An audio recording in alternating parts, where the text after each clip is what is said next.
Hey everybody, what's up? My name is Doug, and today I wanted to get into a little bit of the return of the mesh back fitted. They're still a part of the cap landscape, but what we've seen with fitted caps this year in 2022 is a big return for MLB on-field caps. And it started with spring training and batting practice caps, of course, which both of those were mesh back 5950s. And it's extended recently into this year's All-Star caps, which are also mesh back, offered in black and then also team colorways.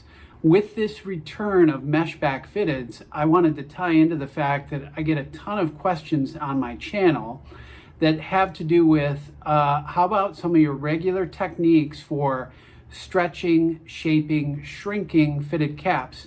Will those work okay if it's got a mesh back on it? So I wanted to take a little bit of time to walk through some of those different techniques and how well they work with some mesh back fitteds that I have recently picked up. I actually got two low profile caps and one standard 5950. And I really wanted to take advantage of those right away because of the warm weather that we've had this summer.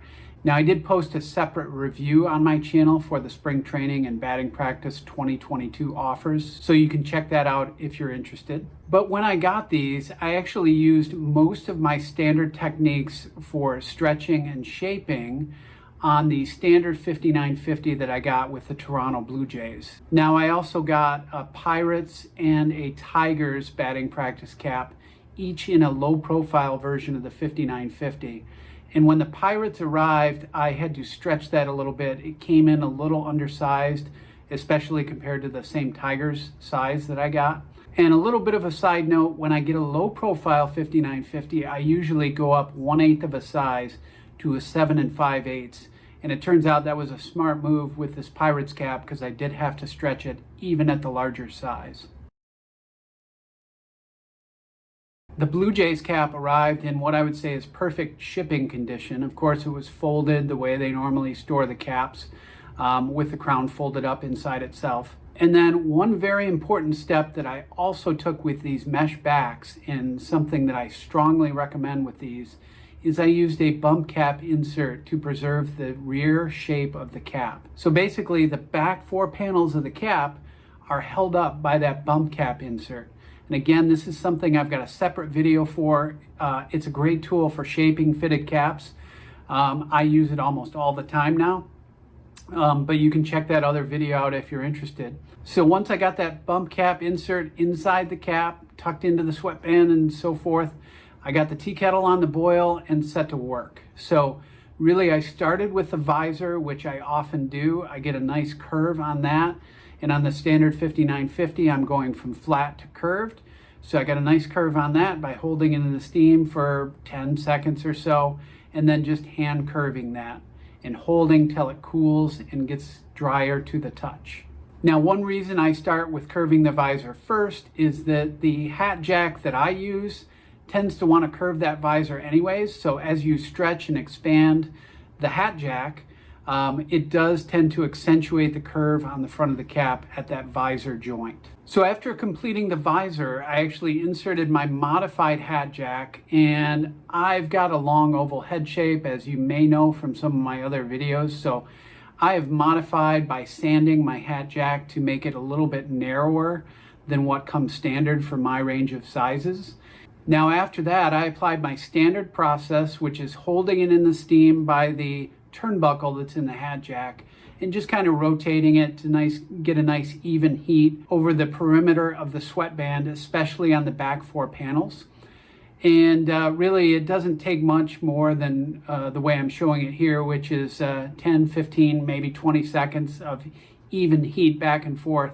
And then you'll notice that the hat jack gets much easier to crank a couple more times, and you can really open up and stretch that cap. Now, the cool thing is when you've got that bump cap insert inside there, it's not distorting the back panels of the cap the way it would if you had nothing in there. If you don't have a bump cap insert, I still recommend inserting a towel, old t-shirt, rag, something that can maintain the shape of those back four panels so that you're not distorting them so much when you crank open the jack. Now, when I was there, had the jack in and the bump cap insert in, I also hit the sides of the cap to try and smooth out some of those shipping creases or storage creases that you get from folding the crown inside itself.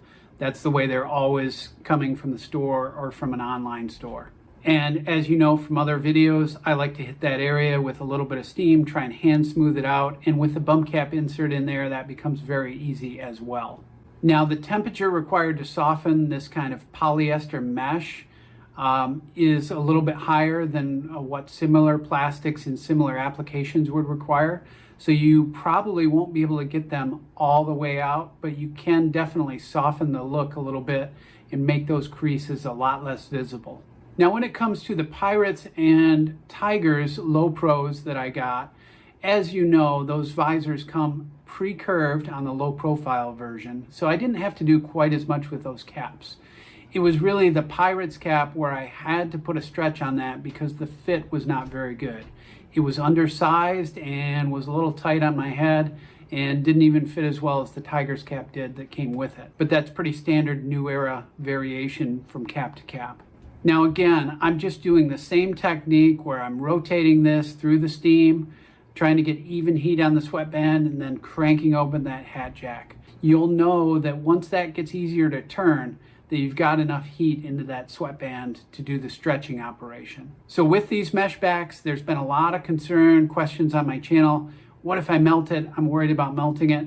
And I would say it's probably still a possibility, but I think it's a remote possibility as long as you don't leave it in the steam for 30, 40, 50 seconds or so. You don't need that much to kind of flash heat it and get it ready for stretching and shaping. Just don't go crazy with the steam and you should be fine. Now we do have to come to the other side of that equation, and that is shrinking caps. And I would say that the mesh construction makes a heat and moisture shrinking technique almost impossible to carry out with these kinds of caps with the mesh back. I think you are far better off using a filler material inside the sweatband to take up space if it's a cap that does not fit very well and it's too large and you need to shrink it in some way. So I've shown videos on that. One of the latest videos that I had indicates that a good idea for that is using a felt weather strip that you can pick up at a hardware store. You can actually just cut a strip of that to a 6-inch or 8-inch length, tuck it inside the rear sweatband, and then you've got something that you can put it in and out. It doesn't permanently alter the cap, and it can take up that extra filler space, especially with one of these mesh back caps. Now, because of the mesh, that filler strip is going to be a little bit more visible. That's why I'd say shoot for something that's black, or in my case, I use a charcoal. It's kind of a charcoal colored felt.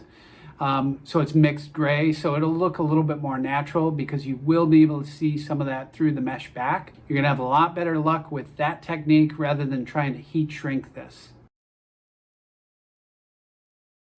So as we wrap it up, bring it home here, basically the answer to the question is yes, you can use most of the same techniques with a mesh back fitted cap that you can with your regular polyester or wool fitted caps. Now I use these techniques only on new era manufactured caps, but I don't see any reason why they wouldn't port over to some of the other major manufacturers, such as 47, Mitchell & Ness, anybody else that makes this style of cap.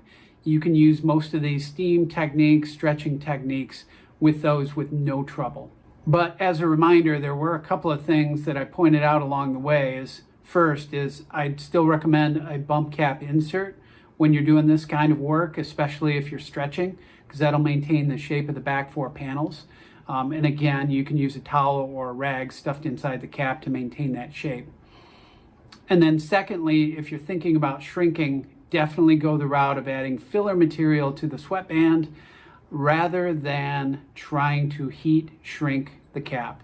That is, don't try and spray it with water and then use a hair dryer. Don't try and hold it over the steam for too long and let it dry out to shrink. That's not going to work very well with this mesh construction. So if you're interested in more videos on how to edit, shape, stretch, or otherwise maintain your caps, You can check some of my best video links down below in the description. And as always, thank you for watching, and we'll see you next time.